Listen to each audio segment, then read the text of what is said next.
days. You know what I mean? I mean, come on. You know, I think we got a huge list of things that will probably give us some anxiety, a little bit of worry. And these are all just kind of silly things. But I think some of us got some pretty legit things that are pretty huge. Much bigger than pressure at Target in the line to move on, or milk that's a day past due. So whenever we have one of those big things in life, I think it's always good for us to see if Jesus has anything to say about it. And so I want to kind of walk you through some words of Jesus where he specifically talks about this worry, anxiety type thing. And I want to give you his words, and I just want to take a few minutes to just discuss it. And then the best I can, I want to give you something pretty practical to kind of help you work through some of these things, and then we'll wrap up. So it's important, though, we begin, before we actually get into read the actual words of Jesus, I want to tell you about one word Jesus says.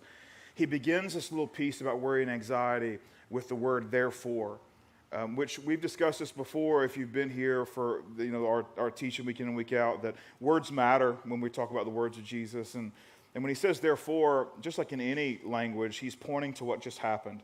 Because of this, then this makes sense. And so the thing that the therefore is pointing to in this little text that Jesus writes, or Jesus says and this other guy writes down, we talked about last week. And so I got to give you about a 60 to 90 minute summary so you understand, because the truth is what we're going to talk about today stands on the shoulders of what we talked about last week. And so it'll be difficult for you to put all the dots together this week if you're missing the shoulders that this guy this week is going to be standing on. And so last week we talked about that Jesus paints this picture of two separate roads. And he says, hey, I want to make this really simple for you. I'm going to tell you what's on this road, and I'm going to tell you what's on this road. And I'm going to tell you what's at the end of this road and what's at the end of this road. And then you get to decide which one you want to travel on. And specifically, he's talking about whether or not you want to be someone who follows what God desires for you, or you want to allow money to have an enormous role in your life. And it was really surprising that those were the two roles, and even more surprising that God was so upset with money. And we kind of asked the question, why is Jesus talking about money so often, and why is God opposed to money? And we said, hey, when we really look into it, it's not that God's opposed to money. God's opposed to what money sometimes does to us. Now, what we said is we would love for Jesus to say that money is evil, and then for us to turn around and say, well, Jesus, our world kind of revolves around this money thing, so I'll have to do the best I can with the evil that's been given to me. And that would make us feel more comfortable, because then when things kind of don't go our way when it comes to finances, we can blame it on the evil money. But Jesus is really clear. He's like, hey, the money's not evil. It's you and me that make it evil, that money's inanimate, money's an object, money's a tool, and we get to tell it what to do. We look at it and say, hey, you belong to me, I don't belong to you.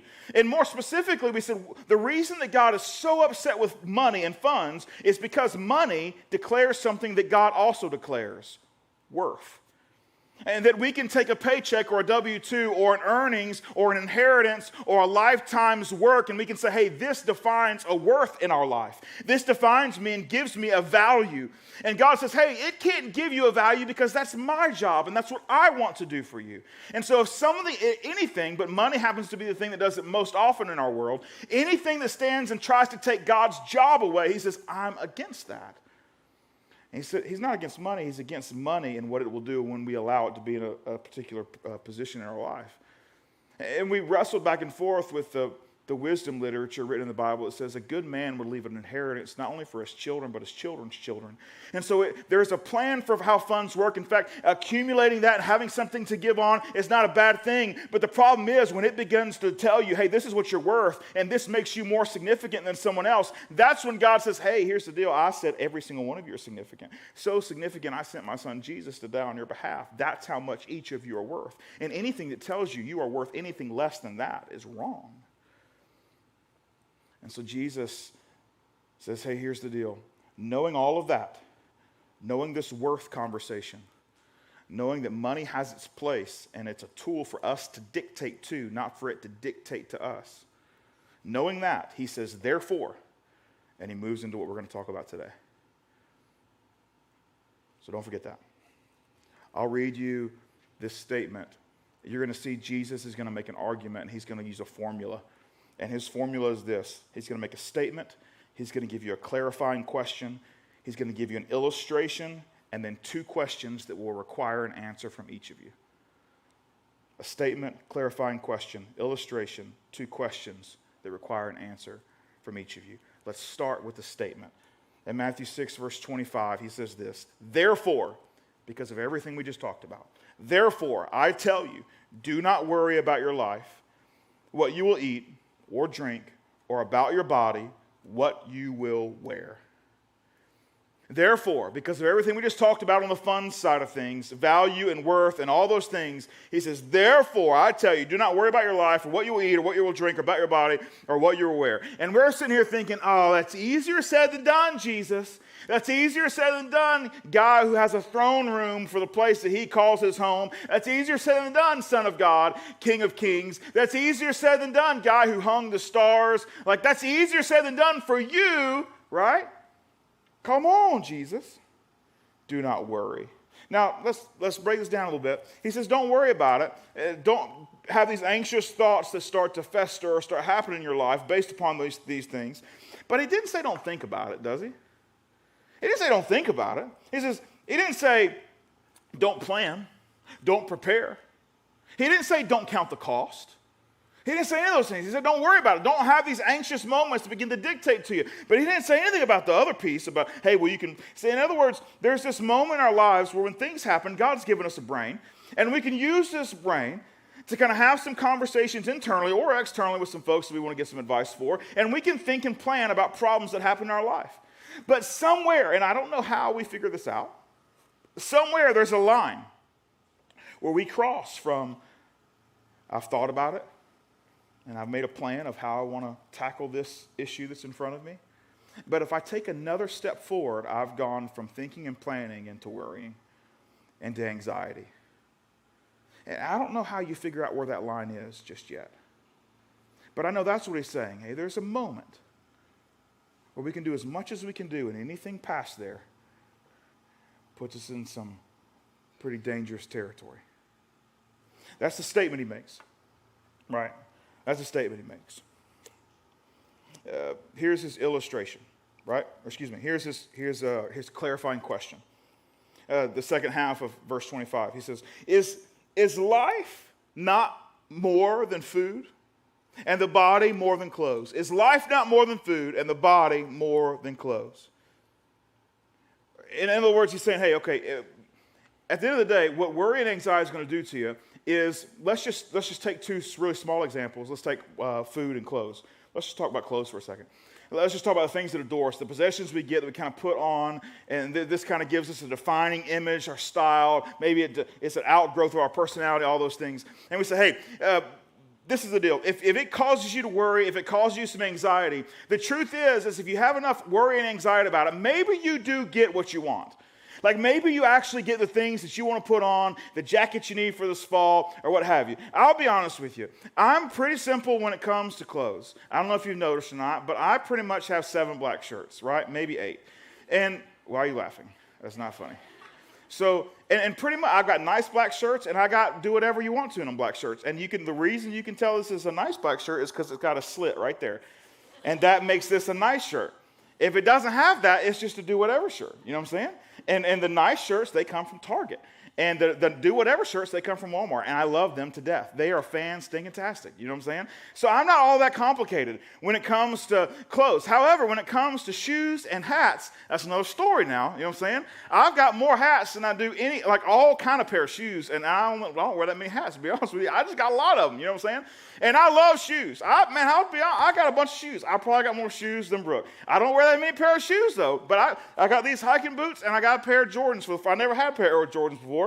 We grew up and we shopped at Payless, and that's the best I got. I got the fake Penny Hardaways year after year after year, and I didn't realize Penny Hardaways had gone out of style, but I was still looking for them. I was like, hey, let me go get them things. Anyway, but beside the point, right? So I got very few things on this end, but it doesn't really matter whether it's clothes or not. Anything that we put onto ourselves, any of these possessions that say, hey, this is going to define who we are, this is going to make sense, right? That's what he's having a conversation about. And he's saying, hey, if you get a hold of those things, If you get the thing that you're looking for, if you get the side-by-side you want, if you get the four-wheeler, if you get the boat, if you get fill in the blank, if you get that thing, but it causes you so much anxiety, your anxiety doesn't do anything to diminish the clothes or food. If I got such anxiety about the hiking boots that I want, the hiking boots are not affected by my anxiety, but my body is. And so he's saying, hey, isn't your body worth more than your clothes? So why create anxiety in your life to get the clothes when it hurts your body? What we're saying is we can go through some turmoil internally, that we can deal with this anxiety if we end up getting what we want. And he's saying, does that make any sense? He said, why would you put yourself through all that? Why would you do that to yourself? Are those possessions more important than your body, the thing that actually experiences all the negative impacts of anxiety and worry and sleepless nights and ulcers and all the things that come with it? He's just asking a question. He illustrates it. He's like, hey, I made a statement. Don't worry. I've illustrated it. Or I've asked a question. Let's think through the value statement here. And then he says, let me give you a little illustration. He says, look at the birds of the air. They do not sow or reap or store away in barns, yet your heavenly Father feeds them. He said, okay, let me put it in a picture to you. See the birds? They're flapping around, and they don't store up. They don't do any of those things, and yet they're still provided for. Now, what it doesn't say is that the bird, other than the baby birds, they just sit in the nest and they just like open their mouth and then they throw up in the mouth. So that's the way it works. You know what I'm saying? That's what happens. But other than that, the birds still got to go get the food. Right? I mean, but the bird's not sitting there thinking, you know what, man, I got a plan for this. No, it just, when it gets hungry, it just goes and there it is. That's the way God designed this whole thing to work. That's the way God put it together. It's not that there's no effort by the bird. It's just that, hey, he's just like, this is not what my primary concern is. That God said, hey, I'm going to take care of this concern. You'll have to put the effort in when it's time, but I mean, you don't have to sit there and have anxious thoughts about it. In other words, God is saying, hey, I want to take responsibility for you as my creation, but you have to let me do that. You have to let me do that. And he asks two questions that require an answer. Question number one is in verse 26. It says this, are you not much more valuable than they? Talking about the birds. He says, are you not much more valuable than they? This is why the therefore statement is so important. Remember, the shoulders we're standing on is the conversation before this one starts, which is about your worth and your value. And so if you do not receive your worth from God, if you receive it from the things you've accumulated or the things you've achieved, then you're still selling yourself short. You could be the most talented, most decorated person in the room. And your worth has still fallen short, even in your own eyes, of the way God sees you. And so when you begin to process this question he asks, aren't you more important? Are you more valuable than the birds? Well, that depends. It depends on where you get your worth from. It depends on how you interpret and see the talk before the therefore. Question number two. Can any one of you, by worrying, add a single hour to your life? No, in fact, it makes it more difficult, to be honest. We work ourselves into a frenzy, and there are studies that show that it actually decreases life expectancy. It distorts our thinking and our logical processes. It brings us to predetermined explanations for the reason people act the way they act. It causes us to assume the worst in people, even when we don't have enough information to point in that direction. It just brings us to that conclusion. Now, I mentioned that these two questions are questions that must be answered. And I know we're at the part of the message where you can tell this is not a question I ask and I actually want you to answer out loud. But I do want you to answer it just internally. So I'm going to ask the two questions again. You probably still remember them. But this time I actually want you to say the answer about yourself in your head. You ready? Are you not much more valuable than those birds? Answer that question about yourself. Can any one of you, by worrying, add a single hour to your life? Answer that question for yourself.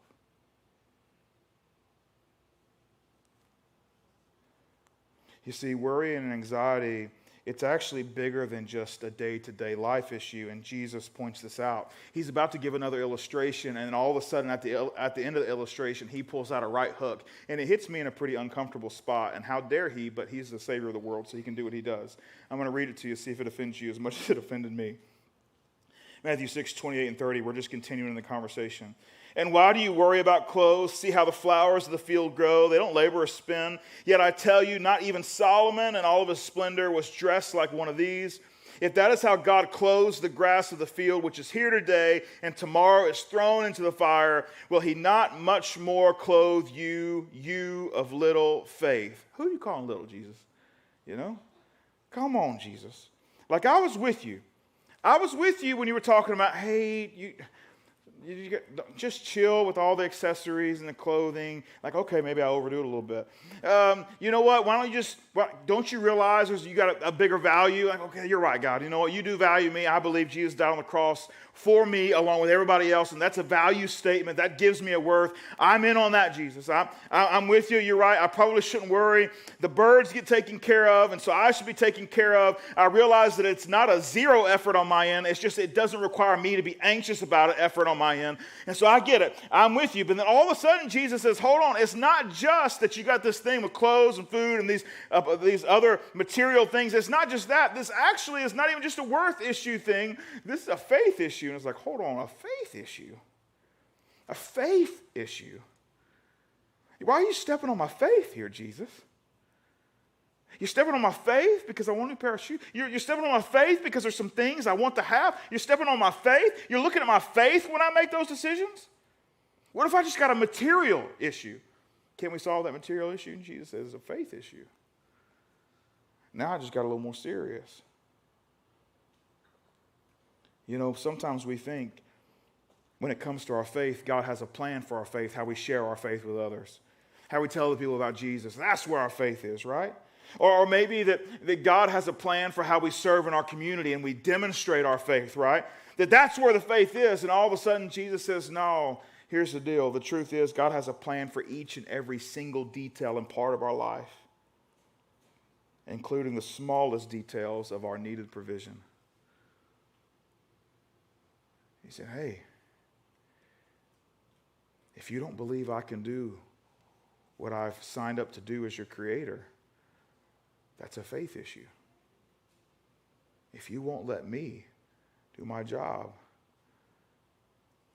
then someone else has convinced you that I can't do my job or that you can do it better than me. And so that's where we begin to wrestle with this faith issue. You know, Jesus wants to give a summary of what to do, and then he wants to tell us what not to do, and then he wants to give us a little summary of what to do as a result of it. And so Jesus says this, he says in 6:31, so do not worry, saying, what shall we eat, or what shall we drink, or what shall we wear? For the pagans run after all these things, and your heavenly Father knows that you need them. Okay. So it was a good summary. It was like, okay, don't do this, don't do this, don't do this, don't do this. But then he called me a pagan. And that feels bad. You know what I'm saying? So pagan, just a little churchy Bible word, which just means someone who just says, I don't want anything to do with God. I don't need him. I'm not interested in him. Not sure if he exists. He might exist, might not exist, but I'm disconnected, right? And so now you're saying, hey, not only is there a little faith issue, now what we've done is we said, hey, we got a faith issue, but also we've chosen a path that people who are completely disconnected, do not even have a relationship with God, don't want a relationship with God, this is how they order their life. And not only am I having a faith issue over here, I've chosen to go along with this crowd over here that says, hey, this is the way I want to organize and structure who I am and what I'm about. And so Jesus is saying, hey, I hope you're seeing the picture here. The therefore is huge. Where do you get your worth? And if you get your worth there, if you find it from God, then maybe you believe he actually is who he says he is, which means he could do what he says he signed up to do, which means he can be provider, which means we don't have to worry or have anxiety about it, which means we don't have to do it the way the rest of the people do it who are disconnected from God altogether. We don't have to do that. But when we begin to doing it, we work backwards and we uncheck all those boxes. We struggle with worth. We struggle with identity. We struggle with our faith. We struggle with whether God really can pull through when we need him to pull through. We struggle with it all, and it's all because we've got this dysfunctional view of what these material things happen and happen to stand for and stand on in our lives. And Jesus is saying, I hope you see how serious this is. Because it's creating a worry and anxiety that you don't know how to manage. Which makes sense. Of course we've got enormous anxiety issues. Because we can't figure out how to pull off what only God can pull off. We're beginning to see and recognize we are incomplete and we are not enough and we've got to solve it. And God's saying, I already solved it because you can't. But we're still spinning our wheels trying to figure it out. And it comes out in clothes and accessories and material things and houses and boats and pools and everything else that we think if we just had that, people would see us differently because that would change the way we feel about ourselves because that determines who we're worth and how we're worth and what we feel about ourselves. And all those things starts to happen and God's like, man, that's a really good try. But it's not going to fix it. And you're going to have all this anxiety trying to pull off only what God can pull off. Which makes perfect sense. But I'm sitting here thinking, Jesus, can you stop telling me what not to do, please? And give me some direction? Like, I'm with you. You've spent 9 verses now telling me what not to do. Do you have anything for me to do? Of course he does. You know, what's interesting is he makes this really complex issue that's facing us all, and he makes it so simple. He says, hey, I'm going to tell you what to do about it. And you're probably going to say, I should have thought of that. It's so simple. Yet when you hear it in your mind, I'll already tell you what many of you will say. That's way more complicated than what you just said. Matthew 6:33. But seek first his kingdom and his righteousness, and all these things will be given to you as well. But seek first his kingdom and his righteousness, and all these things will be given to you as well. He says, I want you to seek first 2 things, his kingdom and his righteousness.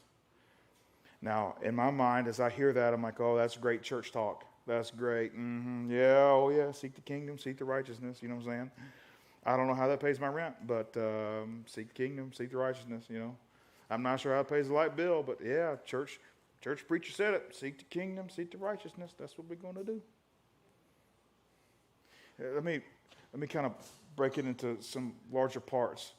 When he says kingdom, right? When he says kingdom, his kingdom, it means God's plan for the whole of the world, right? Not just in your particular life, but in the whole of the world. And so he says, hey, when you begin to find yourself in a place where there's some anxiety or some worry and those kind of things, what I want you to do is I want you to say, hey, you know, what am I contributing to the whole of my community in terms of making it align with what God has for his people, right? Like, what are those things? What is it that's happening in the world? What's happening in our community? And am I adding value to it or taking away from the way God would want it to be? What am I doing there? He says, so first, seek first his kingdom. The second thing is much more internally, his righteousness. In other words, God's right way of all the little tiny decisions that we make in our lives. He says, so I want you to look externally at the way that you kind of surround yourselves and involve yourselves in the community, all those things. I want you to take a look, what are you adding to it? And would you seek first God's desire there in the community? And would you seek first in your own individual responsibility decisions that you've got? That says, hey, I want to make these decisions the way Jesus would make these decisions. I want to seek his righteousness. I want to seek his kingdom, which is bigger than me, and I want to seek his righteousness, which can be something that I strive to attain. And he says, if you seek those two things, those 2 things first, he says, I'll take care of the rest. I'll take care of the worth statement. I'll take care of the identity. I'll take care of value. I'll take care of your needs. I'll take care of the opportunities you need to meet those needs. He said, I want to be on the hook for all those bills. But you're on the hook for seeking first the kingdom collectively and the individual decisions you make day in, day out. That's God's right way, his righteousness. Now, I begin to struggle with that a little bit. And I'm thinking to myself, okay, but what about, let's say tomorrow morning I've got a job interview and I've got nothing to wear to the job interview, and it's tomorrow morning. And so I'm hearing this at 11:51 a.m. and tomorrow morning is coming. It's less than 24 hours away, and I don't have enough money to go and buy something to put on for the job interview. And if I don't get this job, I'm not going to pay the bills because this is my one shot. I got to take it. You know what I'm saying? This is my moment. This is it. This is where I got to have. And so okay, well, that's what I'm going to do. So today I'm going to go back out and I'm going to say, all right, I got 21 and a half hours to figure out how do I seek God in my community and how do I make God's right decisions. And so I'm going to do that. And then tomorrow morning, you wake up and there's no suit in the closet. You know what I'm saying? Don't come look at my closet. There ain't a suit in there either. You know what I'm saying? Well, there probably is one. It's a little snug, though. You know what I'm saying? You can borrow it. So it's one of them things. But that's the thing, right? You're like, okay, well, it's not in my closet. Now the preacher man said, if I were to get up and I spent all Sunday afternoon seeking after what God wanted in the community, I went and I did some stuff, and then I walked through my personal decisions, and the next morning I woke up and there ain't nothing in my closet. I got the interview to go to, and I ain't got nothing in my closet. Two things. Number one, have you thought that maybe you waited a little too late to ask God's help on this one? And maybe God's saying, hey,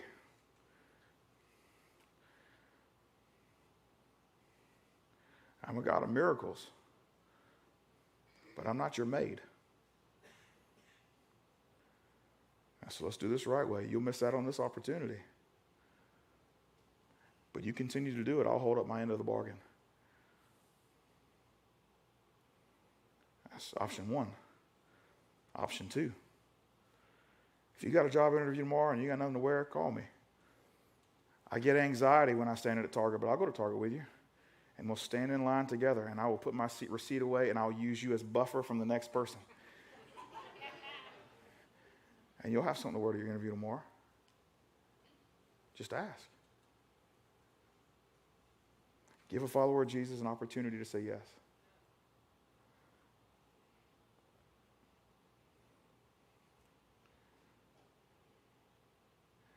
You know, Jesus ends with this little summary statement. I want to give you something practical. We'll wrap up. He says this, Matthew 6:34, therefore do not worry about tomorrow, for tomorrow will worry about itself. Each day has enough trouble of its own. In other words, what Jesus is saying is this, worry ruins. Worry ruins. What does it ruin? Everything. It ruins today, ruins tomorrow, ruins a good night's sleep, ruins relationships, ruins self-worth. Honestly, it ruins everything it touches. It's worse than rust. Worry ruins. You see, worry is simply a poisoned perspective. It's a poisoned perspective. Let me put it to you this way. A tornado touched down 6 months ago. And those folks that lost everything they had worries when they went to bed that night. The next morning they woke up and they had a whole new set of worries. And their morning came a lot earlier than most of ours. It came around 12:15 as their roof was being tore off. Suddenly that perspective shifted, and all of a sudden the things that had bothered them the day before, it was like, well, there's one thing or the other. It is what it is. But this right here in front of me, this changes the way I see the rest of the things that I've got that's caused me worry and anxiety. Now I got something much bigger. There's, people here in our congregation is fighting cancer. They wake up every day and they give it its best shot, and they take one blow on the chin after another, and they return it with everything they've got. I asked them when the last time they worried about what kind of shoes they wore. And they're rightly. He knows. He's in the middle of it right now. We have folks in our congregation lost their house in that tornado. They know. Ask Katie, ask Jason, ask Ashley.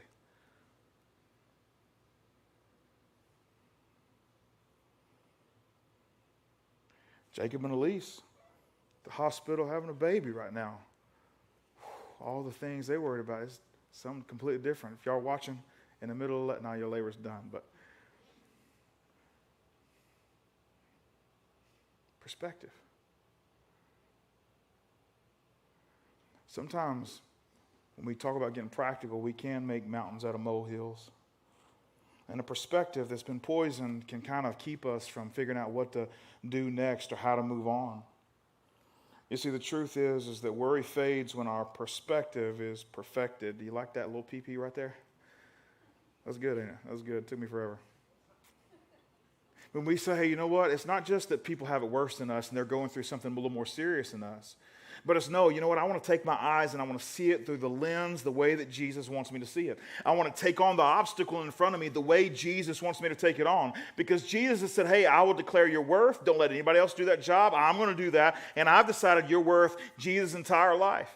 And he put it on the cross for us. He said, that's going to establish your worth, which will then give you an identity as a co-heir, as a child of God. And from that identity, we will then figure out what's most important to us. And that will dictate that we're not going to live a life that looks similar to the rest of the world who has no connection to God, who doesn't even realize that's how much they're worth. They're still defining their worth in their bottom line and their W-2s and their inheritance they can hand on to someone else. And there's portfolios. That's how they're deciding, am I worth anything? And they don't even realize how much they're truly worth. And they think that's as good as it can get, but they're just missing the whole thing. And so we're saying, hey, because of our worth, we're not going to go down and define our lives in this way. And because of that, we have permission to take those things that would typically cause us worry and anxiety and say, no more. Jesus says, hey, here's the deal. You don't have to worry about it. I'm giving you permission. Let it go. Let it go. Now, your mama might jump in and say, now, son. Now, son, you need to pay more attention to this. You need to do it. And it's like, hey, mama, here's the deal. This is what I've learned. I can plan and I can prepare. But there is a line, and I've reached my line. If I do anything else on this, I'm stepping into something I should not be in. And Jesus has given me permission to use the brain I have to do my prep and do my planning, and I have done that. And there is nothing else I can do other than worry and have anxiety. And the creator of the world said, I don't have to do that. I'm going to listen to him.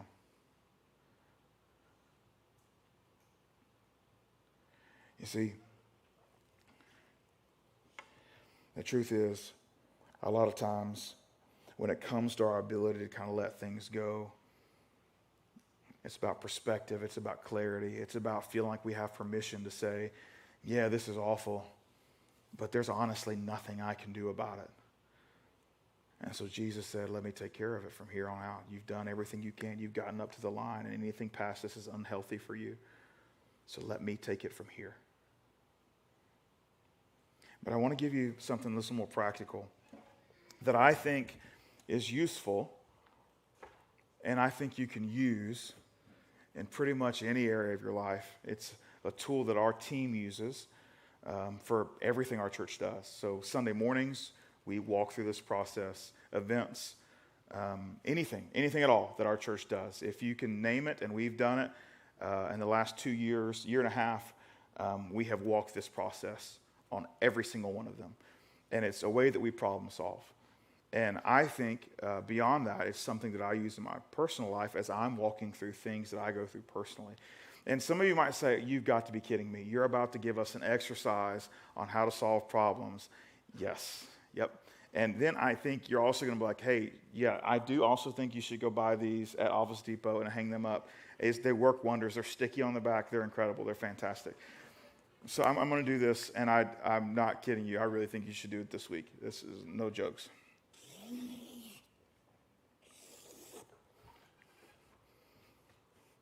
That's not a cross for all you overly religious people. Like, oh, take it to the cross. We're going to nail. Everybody's going to come up and write their thing on the cross, and that's going to be it. And that's not what we're doing. That's 4 boxes. That's 4 boxes.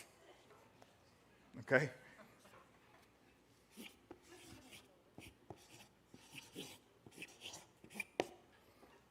That says right. I'm going to put a smiley face in there. You can't see it, but online I bet can see it. They can zoom in. You know what I'm saying? So that's right. So the first thing you need to do, regardless of what the situation is, you need to ask yourself what's right about it. Right? You got to ask yourself what's right about it. No matter what the situation is. Let me give you a hypothetical, right? Let's say ex-wife, and there's custody issues, and kids going back and forth, this kind of thing right here. And man, she makes you so angry, and all those things, right? But whatever it is, fill in the blank. You know, and asking the question, it's giving you anxiety. It keeps you up at night. Man, you are Tums, like the whole thing. You know what I'm saying? It's wrecked. First thing I would say is, hey, tell me what's right about the relationship. Tell me what's right. Because what's right needs to be, I'm not going to write it up there. It's up there. What's right needs to be amplified. Whatever's right about the situation that you got going on, you need to make it bigger. You need to make it bigger. Make a bigger deal about it. That's step 1. Step 2.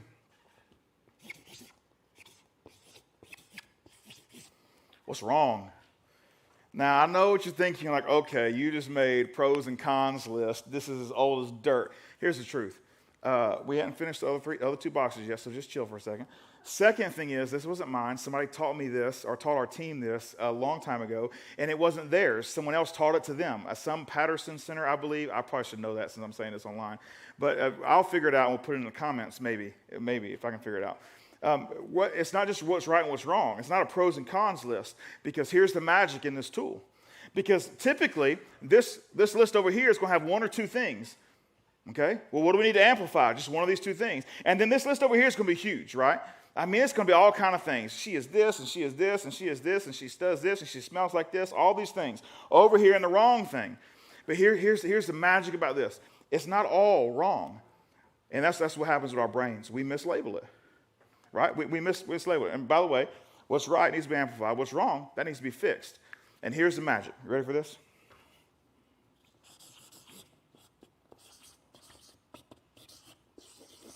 Some things that are wrong are actually just missing. Right? Now, there might be some things we put on the wrong list that need to be fixed, but the truth is they don't need to be fixed. They're wrong and they're missing. They need to be added. Right? There's a dispute going back and forth about who gets them on what weekend. And the problem is not that someone's hateful or not hateful. The problem is, right, there's not specifics laid out. There's not specific. It's missing. It's missing. And up until now, we've just figured it out ourselves. And now there's a discrepancy, and we're just missing details. What needs to be added? It also trains our brain when we're having conflict with somebody else to say, okay, well, maybe it's not all 100% their fault. Maybe they're just trying the best they can to squeeze every ounce of grape juice out of the grape, and so are you. And the truth is, there's got to be some details that says, hey, you can only squeeze for so long. Affleck thinks so. 4th piece.